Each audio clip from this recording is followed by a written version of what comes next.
Hello दोस्तों, नमस्कार। स्वागत है आप सभी का हमारे इस यूट्यूब चैनल पर। तो दोस्तों, आज के इस वीडियो में 91 क्वेश्चन से लेकर के 100 क्वेश्चन तक हम सीडीपी के सॉल्व कराएंगे। तो दोस्तों, आप लोग वीडियो पर कंटिन्यू बने रहिएगा। सीडीपी यानी फर्स्ट और सेकंड दोनों के लिए ये जो है इम्पॉर्टेंट है ये वीडियो। तो दोस्तों, आप लोग वीडियो को बिना स्किप किए हुए देखिएगा। तो देखिए, चलिए वीडियो स्टार्ट करते हैं। 91 वाला क्वेश्चन है कि शारीरिक विकास का क्षेत्र है। तो शारीरिक विकास का इसमें पूछा गया है कि क्षेत्र कौन सा है। तो स्नायुमंडल, जी हाँ, स्नायुमंडल भी शारीरिक विकास का क्षेत्र है। बी है मांसपेशियों में वृद्धि। सी है एंड्रोक्राइन ग्लैंडस। उसके बाद डी है उपरोक्त सभी। तो शारीरिक विकास का क्षेत्र जो है तो ये सभी हो जाएगा। तो सही उत्तर इसका हो जाएगा ऑप्शन नंबर डी कि उपर्युक्त सभी।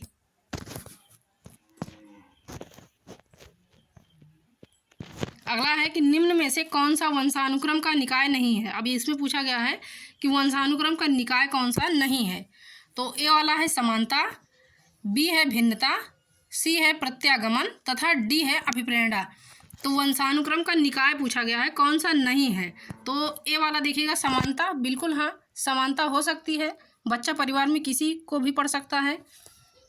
उसके बाद बी है भिन्नता, तो भिन्नता भी होती है। सी है प्रत्यागमन तथा डी है अभिप्रेरणा। तो इसका सही उत्तर जो है तो वो हो जाएगा अभिप्रेरणा। अभिप्रेरणा जो है तो ये वंशानुक्रम का निकाय नहीं होता है, क्योंकि वो अभिप्रेरणा जो है तो ये बच्चे के अंदर बाद में उत्पन्न होती है।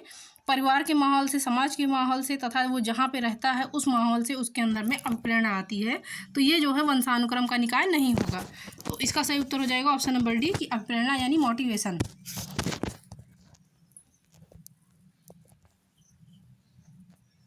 अब अगला देखिएगा कि 20वीं शताब्दी को बालक की शताब्दी कहा जाता है। यह कथन किसका है। तो 20वीं शताब्दी को बालक की शताब्दी कहा जाता है, ये कथन पूछा गया है कि किसका है, किसने दिया है ये कथन। तो ए है मुर्रे ने, बी है एडलर ने, सी है क्रो एंड क्रो ने तथा डी है जेबी वाटसन ने। तो 20वीं शताब्दी को बालक की शताब्दी कहा जाता है, ये कथन जो है तो इसे दिया है क्रो एंड क्रो ने। तो सही उत्तर इसका हो जाएगा option number C, crow and crow ने। अब अगला क्वेश्चन है कि इस अवस्था को मिथ्या पक्वता का समय भी कहा जाता है।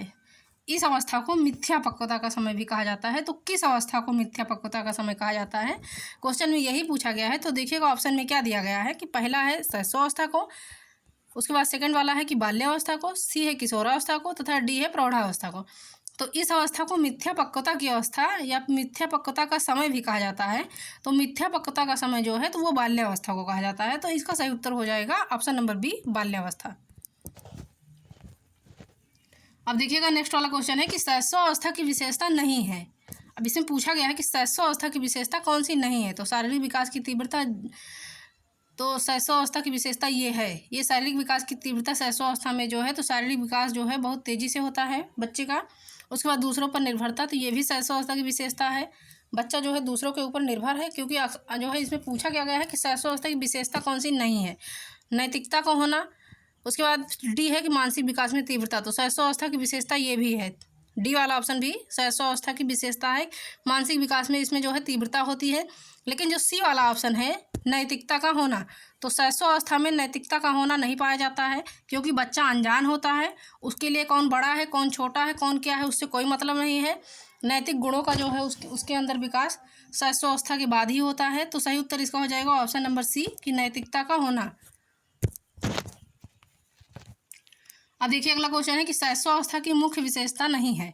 तो शैशवावस्था की मुख्य विशेषता इसमें पूछा गया है कौन सी नहीं है। तो देखिए फर्स्ट है सीखने की प्रक्रिया में तीव्रता। उसके बाद बी है कि जिज्ञासा की प्रवृत्ति, सी है कि अनुकरण द्वारा सीखने की प्रवृत्ति तथा डी है चिंतन प्रक्रिया। तो शैशवावस्था की इसमें पूछा क्या गया है कि मुख्य विशेषता नहीं है। तो सीखने की प्रक्रिया जो है ये शैशवावस्था की विशेषता है। जिज्ञासा की प्रवृत्ति, तो बच्चा जानने का इच्छुक होता है, भले ही आप उसको ना बताइए लेकिन वो क्वेश्चन पूछता रहता है। तो जिज्ञासा जो है शैशवावस्था में बच्चे को बहुत होती है, क्या है, ये क्या है, वो क्या है, ये सारे क्वेश्चन जो है तो बच्चा जो है अपने परिवार में अपनी माँ से, अपने पिता से करता ही रहता है। उसके बाद में सी है कि अनुकरण द्वारा सीखने की प्रक्रिया। तो बिल्कुल सही है, अनुकरण द्वारा भी सीखने की प्रवृत्ति होती है शैशवावस्था में। लेकिन इसमें क्या कहा गया है क्वेश्चन में कि शैशवावस्था की मुख्य विशेषता कौन सी नहीं है। तो चिंतन प्रक्रिया, चिंतन प्रक्रिया जो है तो ये शैशवावस्था की मुख्य विशेषता नहीं है। तो सही उत्तर इसका हो जाएगा ऑप्शन नंबर डी। अब देखिए नेक्स्ट क्वेश्चन है कि किस मनोवैज्ञानिक के अनुसार विकास एक सतत और धीमी प्रक्रिया है। किस मनोवैज्ञानिक के अनुसार इसमें पूछा गया है कि विकास जो है एक सतत और धीमी प्रक्रिया है। तो पहला है कार्ल सैनिक के अनुसार, बी है पियाजे के अनुसार, सी है स्किनर के अनुसार तथा डी है हर्लॉक के अनुसार। तो इसमें क्या पूछा गया है कि किस मनोवैज्ञानिक के अनुसार विकास जो है एक सतत और धीमी प्रक्रिया है। तो ये जो है हर्लॉक ने जो है कहा है कि विकास एक सतत और धीमी प्रक्रिया है। तो इसका सही उत्तर हो जाएगा ऑप्शन नंबर डी।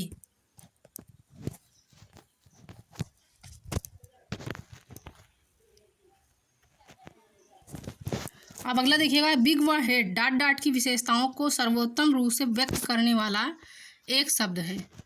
परिवर्तन शारीरिक, सामाजिक और मनोवैज्ञानिक होता है। परिवर्तन जो है शारीरिक, सामाजिक और मनोवैज्ञानिक होता है। बिग व हेड डॉट की विशेषताओं को सर्वोत्तम रूप से व्यक्त करने वाला शब्द है। उसके बाद परिवर्तन शारीरिक, सामाजिक और मनोवैज्ञानिक होता है। तो देखिएगा किस अवस्था में होता है, तो शैशवावस्था में, बाल्यावस्था में, किशोरावस्था में या प्रौढ़ावस्था में। तो इसका सही उत्तर हो जाएगा ऑप्शन नंबर सी, यानी किशोरावस्था में। किशोरावस्था में जो है तो परिवर्तन शारीरिक, सामाजिक और मनोवैज्ञानिक होता है। तो ऑप्शन नंबर सी इसका सही उत्तर हो जाएगा। किशोरावस्था यानी एडोलसेंस एज में जो है परिवर्तन शारीरिक, सामाजिक और मनोवैज्ञानिक होता है। तो राइट आंसर इसका हो जाएगा ऑप्शन नंबर सी। अब देखिएगा अगला क्वेश्चन है कि मानव विकास कुछ विशेष सिद्धांतों पर आधारित है। निम्न में से कौन सा मानव विकास का सिद्धांत नहीं है? मानव विकास जो है तो कुछ विशेष सिद्धांतों पर आधारित होता है, और उसके बाद निम्न में से कौन सा मानव विकास का सिद्धांत नहीं है? तो निरंतरता, अनुक्रमिकता, सामान्य से विशिष्ट या प्रतिवर्ती। तो मानव विकास का इसमें कौन सा सिद्धांत नहीं है ये पूछा गया है। तो प्रतिवर्ती जो है तो ये मानव विकास का सिद्धांत नहीं है। तो इसका सही उत्तर हो जाएगा ऑप्शन नंबर डी। अब सबसे लास्ट वाला क्वेश्चन देखिएगा कि निचली कक्षाओं में खेल पद्धति मूल रूप से आधारित होती है। निचली कक्षाओं में खेल पद्धति मूल रूप से किस पर आधारित होती है? तो ए है विकास एवं वृद्धि के मनोवैज्ञानिक सिद्धांतों पर, बी है कि शिक्षण के समाज शास्त्रीय सिद्धांतों पर, सी है कि शारीरिक शिक्षा के कार्यक्रम सिद्धांतों पर, तथा डी है कि शिक्षण पद्धतियों के सिद्धांतों पर। तो निचली कक्षाओं में जो है खेल पद्धति मूल रूप से आधारित होती है। तो निचली कक्षाओं में खेल पद्धति जो है मूल रूप से आधारित होती है, तो ये आधारित होती है विकास एवं वृद्धि के मनोवैज्ञानिक सिद्धांतों पर। तो इसका सही उत्तर हो जाएगा ऑप्शन नंबर ए, यानी विकास एवं मनोवैज्ञानिक वृद्धि के सिद्धांतों पर। तो ए वाला ऑप्शन जो है इसका राइट आंसर हो जाएगा।